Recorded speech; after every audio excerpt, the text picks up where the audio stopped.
India versus Sri Lanka ODI series 2024 और पहला match tie हो गया था, दूसरा श्रीलंका जीत गया था। अब तीसरा मैच बचा है और सवाल जो हमारे जहनों में भी चल रहा है और फैंस भी ये सोच रहे होंगे कि तीसरा ओडीआई कौन जीतेगा, इंडिया या श्रीलंका। अगर तो इंडिया जीतता है तो सीरीज हो जाएगी बराबर, अगर श्रीलंका जीतता है तो श्रीलंका सीरीज जीत जाएगा। जीत ये भाई, पहले तो prediction, let's prediction start with यार, प्रिडिक्शन मेरा कि तो यार मेरा तो क्या प्रिडिक्शन करने का दिल नहीं कर रहा है, क्योंकि मुझे लगता है मेरी प्रिडिक्शन की आपकी दो वजह से जो है प्रिडिक्शंस ना, गलत हो वो चुकी हैं विराट पहले। कोहली के 200 मिस हो गए, और टीम इंडिया जो है वो सीरीज भी ऑलमोस्ट लॉस्ट ही से लॉस्ट ही कहेंगे। है, हाँ कि आप पहला मैच जीता हुआ हारे, जी। दूसरा मैच भी आपका जीता हुआ था वो भी हार गए। उसमें बहुत अच्छी बॉलिंग की जो है ना श्रीलंका ने, और दूसरा मैच में वो डिजर्व करती थी जीतना। लेकिन पहला मैच आप खुद हारे हैं, दूसरा मैच श्रीलंका ने आपसे जीत लिया। तो ये जो अभी जो सीरीज है, आपको जो 3-0 से जीतनी थी, वो अभी आपको 2-0 से हारने के चांसेस पे जो है ना आ जी। चुकी है।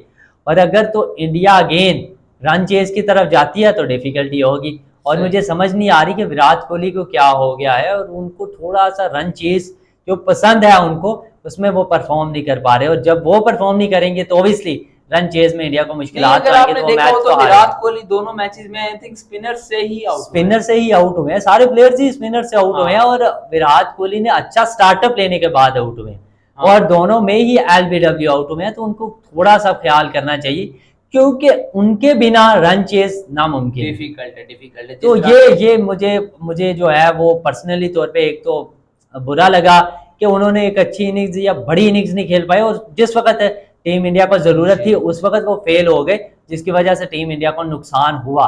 और क्वालिटी क्रिकेट हमें देखने को मिली है, और अप्रिशिएट टू श्रीलंका कि वो बहुत रिमार्केबल जो है ना उन्होंने परफॉर्मेंस दी पहले और दूसरे मैच में, खासतौर पे बॉलिंग में। बाकी रही बात तीसरे मैच की, तो तीसरे मैच की प्रेडिक्शंस मैं यही कहूंगा कि मुझे लगता है कि इंडिया अगर पहले बैटिंग करेगी तो वो 300 प्लस यानी 350 तक का जो है वो सही। टारगेट जो है वो देगी। सेट सेट और कर अगर देगी। दूसरी बैटिंग की तो वो अगेन डिफिकल्टी होगी अच्छा इंडिया को चले। चेज करते चले हुए। प्रिडिक्शन आपने देख दी, लेकिन मेरा सवाल यहाँ पर यह है कि क्या श्रीलंका को तीसरा ओडीआई जीतना चाहिए? देखिए, जीतना जो चाहिए, जिस तरह से उन्होंने बॉलिंग की है वो हाँ जीत के उनको सीरीज तो जीतनी चाहिए। वो अगर इस वक्त जैसी उनकी कंडीशन वो डिजर्व करते हैं। लेकिन इंडियन क्रिकेट टीम जो है वो एक बहुत सॉलिड टीम है और बहुत बड़ी टीम है। उनको मालूम है कि क्रंच मैचेस जो है वो किस तरह से जीते हैं, किस तरह से रिवेंज लेते हैं, और किस तरह से टीम को वापसी करवाई जाती है।